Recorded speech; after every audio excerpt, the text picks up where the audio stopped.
A man is killed in a daylight shooting in Roncesvalles. Police say he was targeted. It was 4 shots, and that was it. And some screaming. Everyone in this neighborhood is shaken. A drive-by shooting in broad daylight on a busy downtown street. The suspects still at large. Plus, dramatic revelations surrounding the Yonge Street van attack. What the man suspected of driving the rental van that killed 10 people and injured 16 others in April of last year told police. And I love the energy, I love the vibes, I love the music, I really like the food. the gates are open and the deep fryers are on. The Canadian National Exhibition kicks off in Toronto. Good evening, I'm Mike Wise. Toronto police investigating yet another deadly shooting in Toronto. This one taking place outside a restaurant in Roncesvalles. Angelina King has our top story. On a Friday afternoon in broad daylight, just after 4 o'clock, a targeted shooting along Roncesvalles Avenue south of Dundas. Police say 64-year-old Paolo Caputo was shot and killed outside of Domani Restaurant. The restaurant's website lists a Paul Caputo as the owner, saying he owned a restaurant in Forest Hill for 11 years before buying Domani. But this man, who's worked there for the past 4 years, says they're the same person. This is a very nice guy. He's a very nice person. His wife is coming, their daughter coming, sometimes is working. Police say it was a drive-by shooting and found one gun at the scene. It appears a bullet was still in the chamber. Lying beside it, rags, first aid supplies, and broken glass. Witnesses say they heard the gunshots. It was 4 shots, and that was it. And some screaming. They drove away. I don't know which direction they drove off, but it was like a white SUV. Police are now looking for that white SUV. Detectives say that it was in the area for a while prior to the shooting. They also say the suspect fired multiple shots, got in the vehicle, and then it sped off this way, westbound down Constant Street. At this time, I believe the vehicle had a driver in it, and the shooter, I believe, entered a passenger door off the vehicle. As police canvass the area, they're asking businesses to check their security cameras for that SUV, described as an older model Mercedes-Benz. They're also looking for the man seen getting into the vehicle. He's described as being around 6 feet tall with a light complexion and a skinny build. This longtime Roncesvalles resident is shocked that a shooting took place so close to her home and says action needs to be taken. This is a real crisis in the city. We have to wake up to gun violence, and I think we have to recognize that it affects entire neighborhoods. Like, everyone in this neighborhood is shaken because it's a very safe and very quiet neighborhood. According to the latest numbers from police, this is Toronto's 268th shooting this year and the 21st person to die of gun violence. Angelina King, CBC News, Toronto. Well, we are getting new details tonight about Alex Manassian, the man charged in last year's deadly van attack on Yonge Street. The judge in his trial ruling on a publication ban today, saying Manassian confessed to police the night he was arrested. The details of that confession won't be made public until next month, but we also learned police in London, Ontario arrested another man who may have been inspired by the Toronto van attack. Our Chris Glover has the details.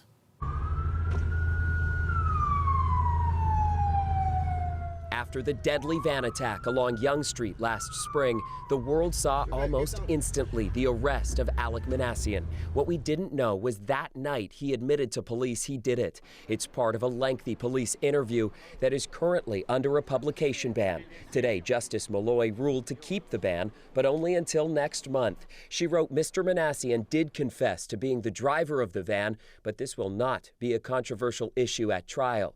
It'll be about, she says, whether he had the requisite state of mind for the 10 counts of murder and 16 counts of attempted murder he's standing trial for. The defense lawyer was calling for the ban on Manassian's police statement until after the trial. Several people who knew Manassian personally, including at least one of his family members, are expected to testify about him. But the judge disagreed Manassian's statement would taint their testimony. She wrote, "I do not see anything so shocking or surprising that it would alter somebody's memory of their past experience with Mr. Manassian." Just before the attack, Manassian posted on Facebook, "The incel rebellion has begun." Tomorrow is the day of retribution. A direct reference to this man, Elliot Rodger, who killed 6 students in California in 2014, widely regarded as the head of the incel movement, or involuntary celibates, angry male virgins attacking women for refusing to sleep with them. Tonight, we can also tell you this man, Alex Pencala from London, Ontario, faces charges. In a video, Pencala allegedly uttered threats to cause death or bodily harm to unknown people.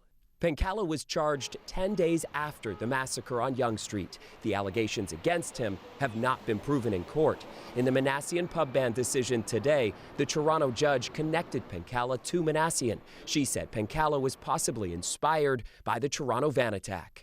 But even piecing together an alleged motive for Manassian has proved challenging. The judge says 3 encrypted electronic devices seized were unable to be cracked. Police have tried since his arrest, even hiring experts to help. And the Crown has concerns with giving Manassian access to his devices for his help to find out what's on them.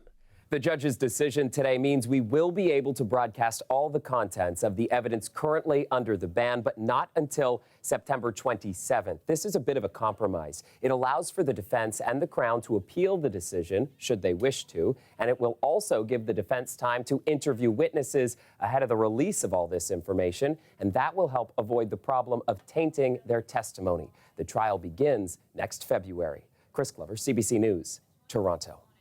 3 members of a family are dead after a double murder-suicide in Brampton this morning. It happened just before 6 a.m. near Williams Parkway and Jordan Boulevard. Police found 2 bodies at that home, and a third was found on Highway 410 a short while later. Greg Ross has more on what happened.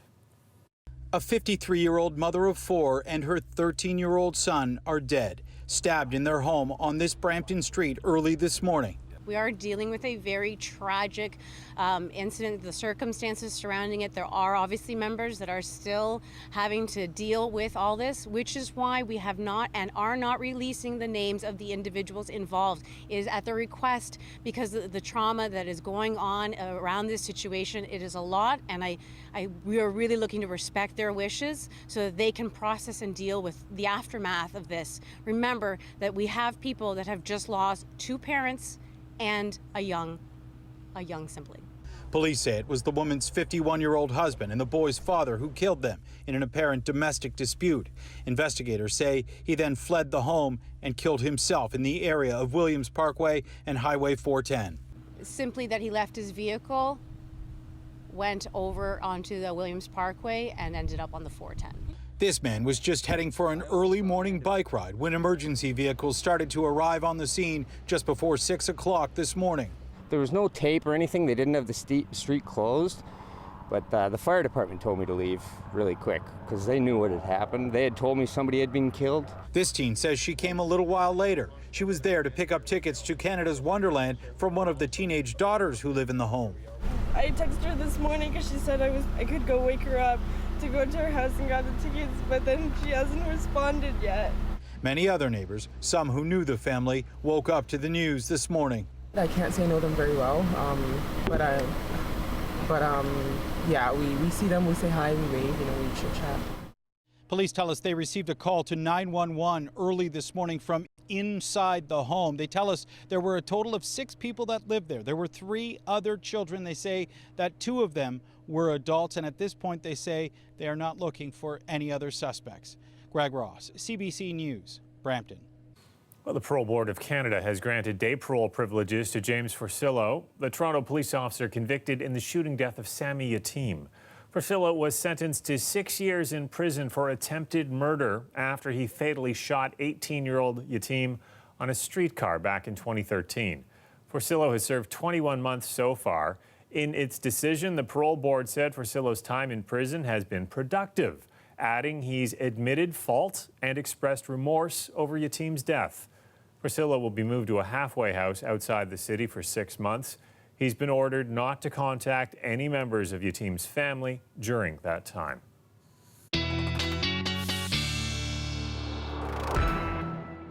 Jeff Harrington's here with his first look at the forecast. So we got a warm weather on top, but we got to talk about a lot of rain falling in parts of the province. Yeah, Mike, this particularly toward that QEW corridor, Hamilton to St. Catharines. Unfortunately, this is becoming a familiar pattern. This was radar taken earlier in the day, again, just along that corridor. By some accounts, we saw 50 millimeters of rain fall in the Hamilton area. Just a week ago, we were dealing with similar circumstances as well. Looking ahead now, Saturday morning, we're waking up to a mostly overcast sky, but about Saturday afternoon, 1, 2, 3 in the afternoon, we'll see an organized band of precipitation along the lakeshore north into Markham. That's Saturday at 2. So best bet if you're going out tomorrow afternoon, just bring the umbrella. And about 24 hours from now, all of that activity will shove out. Tonight, it's a warm one, 30% chance of showers. There's those thunderstorms, 27. It's going to be breezy as well.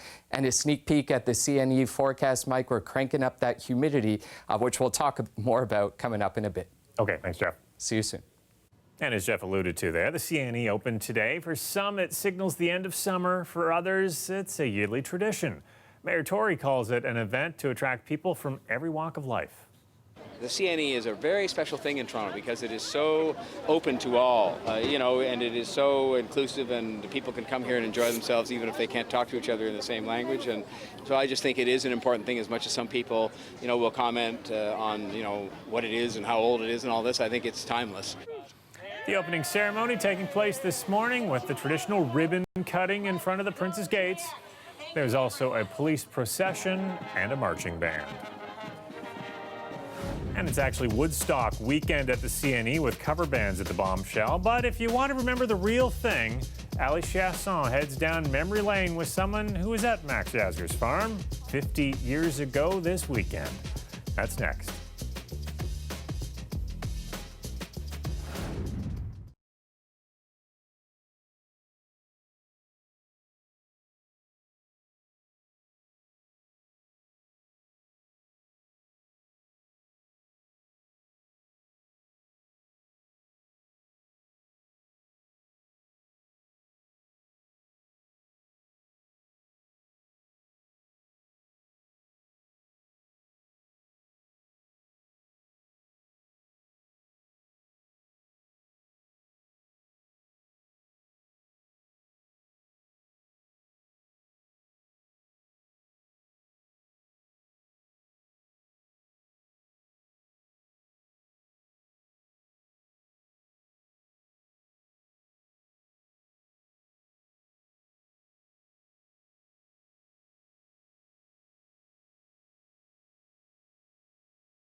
New video has surfaced of that house explosion in London from earlier this week. This one captured on a backyard security camera.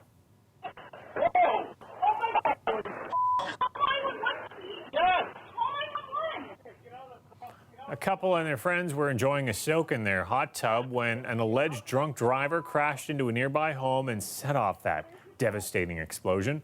No one died, but several people were injured and more than 100 families were displaced temporarily. Last night, most of them were allowed to return home. A 23-year-old Kitchener woman is scheduled to appear in court on September 4th. Some temporary lane closures are set for the DVP in about 45 minutes' time. The city says the overnight work is actually a good sign. It means the work to rehabilitate some bridges is ahead of schedule. The stage one work, we knew going into it with the lane restrictions at all 4 bridges was going to be extremely disruptive. And our commitment was just as quickly as we could free up those lanes, we would do so, and we have. The rehab work began on 4 bridges over the DVP at the beginning of July. The Lawrence Avenue East Bridge is the last to enter stage 2, meaning road closures will now flip from the median lanes to the shoulders. That's the work being done tonight, with the DVP reduced to 1 lane in both directions at Lawrence from midnight to 7 a.m. That's both tonight and tomorrow. But it's not all good news. The northbound and southbound DVP on-ramps at Lawrence will close for the remainder of the work. That starts Sunday morning. All work is expected to be completed by October. Well, it was 50 years ago this weekend, 400,000 people descended on an upstate New York dairy farm for Woodstock. It is considered a defining moment in rock and roll history. But that day, many attendees had no idea what they'd stepped into. Alice Chasson takes a trip down memory lane with someone who experienced it herself.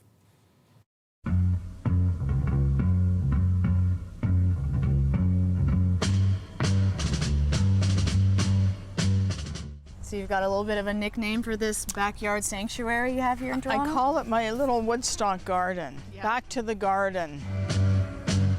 These are the jeans that I wore. If you can see, they're still, this is Woodstock mud, everybody. You want to touch these? History in this fabric.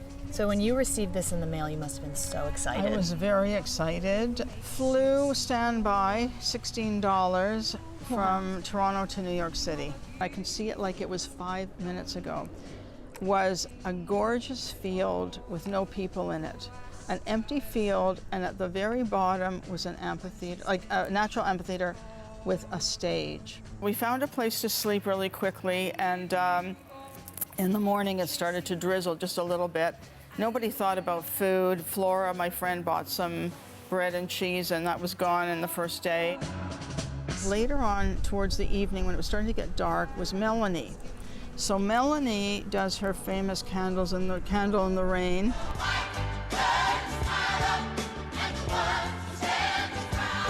Then somebody said, why doesn't everybody just light a match? This is what gives me goosebumps. Light a match, and the whole field lit up in little flickers of light. Melanie said, oh, this was like little fireflies dancing in the sky. Man, there's supposed to be 1.5 million people here by tonight.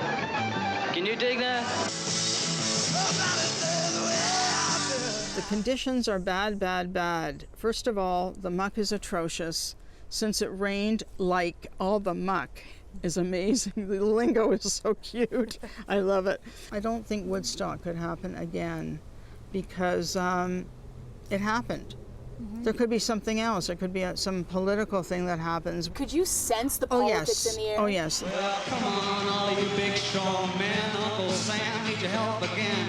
Got himself in a terrible jam way down yonder in Vietnam. What was that like to be a Canadian there witnessing that political?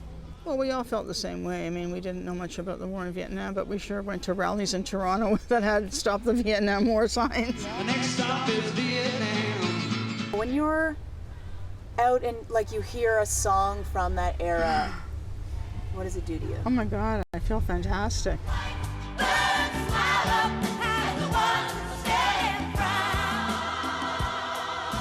I love the rides, I love the energy, I love the vibes, I love the music in the background that just plays all the time. I really like the food.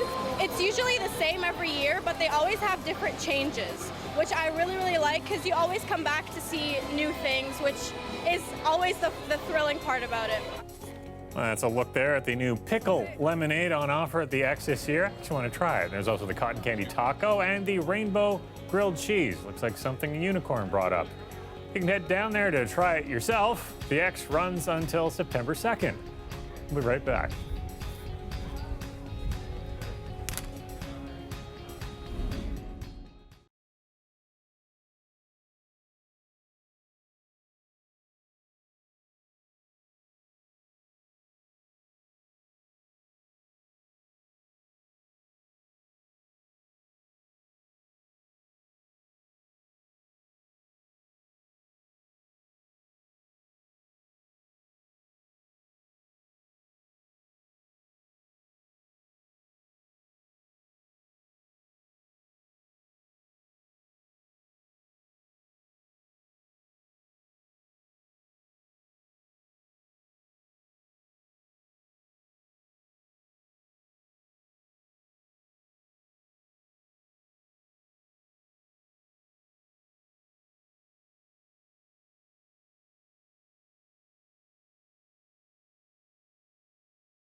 The weather update is brought to you by Train Extreme Conditions Testing.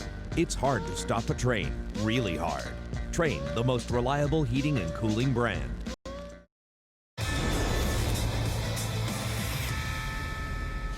Well, Jacob Wagasback getting the ball for the Jays tonight as they host a series against Seattle. He was in tough early on. Tim Lopes singling to right to score 2 in the second. But the Jays bats help out. First, Derek Fisher with a 2-run home run. That helps the Jays take the lead. Then Vlad Guerrero Jr. in the third. Another 2-run homer. It's now 5-2 Toronto. Actually looked away for a moment and missed the next batter up.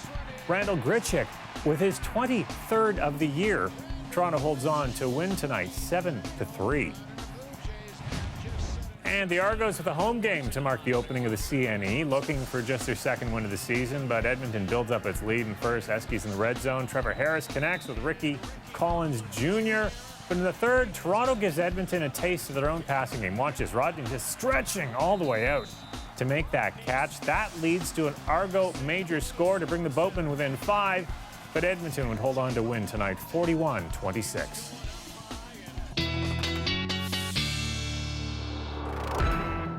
Jeff Harrington's back with his extended forecast. So some rain we've got to look out for overnight and tomorrow, but then it's the humidity we've got to look out for. Yeah, not the best way to kick off the CNE, Mike, and winds will pick up tomorrow, too. I mean, they were breezy today, and we're really getting into an unsettled pattern. You know, some rain here, thunderstorms there. We'll time it out as best we can for you coming up.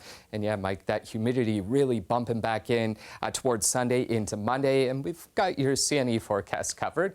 So today, up to 25. Really, that was sort of 25, 26 right across the province. So comfortable now, but we're switching that up. In terms of precipitation, it's going to be a cloudy start to your Saturday morning. And then by the afternoon, we're seeing an organized band of precipitation in and around the GTA. It's not going to be a washout, but bring the umbrella.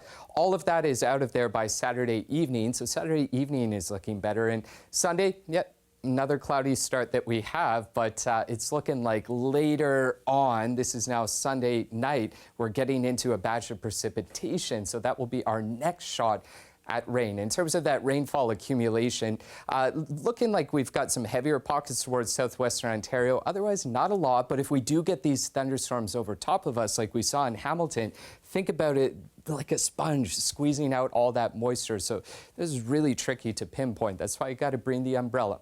Overnight, 20 degrees and a slight chance that we could see some showers towards southwestern Ontario. Tomorrow, we're keeping that risk. Actually, we're bumping it up to 60. Breezy winds as well, and the humidity kicking into high gear here, feeling 37 tomorrow. Along the Golden Horseshoe, here's what's on tap tonight. 30% chance we'll see some showers. I do think that we're going to stay dry. And for your Saturday, breezy winds out of the southwest, and we've got a high of about 27. Looking for showers or thunderstorms in the afternoon, 1, 2, 3 as that organized band swoops in. With the humidity, it's going to feel about 34, and we've got a 60% chance. So Saturday, I think, is the better bet that we'll see some rain. Sunday, dry until late Sunday night. Into Monday, we'll see those showers. And look at that. Each and every day, Mike, the humidity builds right up till Monday when it's going to feel 38, 39, dare I say 40. The air conditioners will be cranked over time. You got it. Thanks a lot. Have a good night.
York University installed a new $1 million reflecting telescope on campus today, taking one small step for students and one giant crane to make it happen. There's a lot of moving parts and there's a lot of people on the ground, so we just take our time lifting all the equipment and setting it in slowly and assembling the bits. Now, the crane hoisted the telescope up piece by piece into the school's observatory today, where workers waited to carefully begin assembly. The whole process took more than 2 hours. The 1-meter telescope is believed to be the largest situated on a university campus in Canada. It's a huge upgrade. Our biggest telescope on campus at the moment is only 60 centimeters. So this is 3 times the light gathering capability, but more to the point, it's state of the art. So it means that our students will have more opportunity to look at interesting objects. So that's for our undergraduate students to train. We'll be able to do better research with our graduate students. And of course, the public wins because they'll be able to look through this telescope too. The telescope is expected to give a deeper view into space, showing distant galaxies, deep space objects, and clearer views of all the planets. The completed telescope is expected to be unveiled in October. I'd love to try that out sometime when they open it to the public. That's our newscast for tonight. Talia Ricci has your next local newscast tomorrow night at 6. I'll see you again on Monday. As we leave you, here's some of the sights from the opening night at the CNE. Have a great weekend.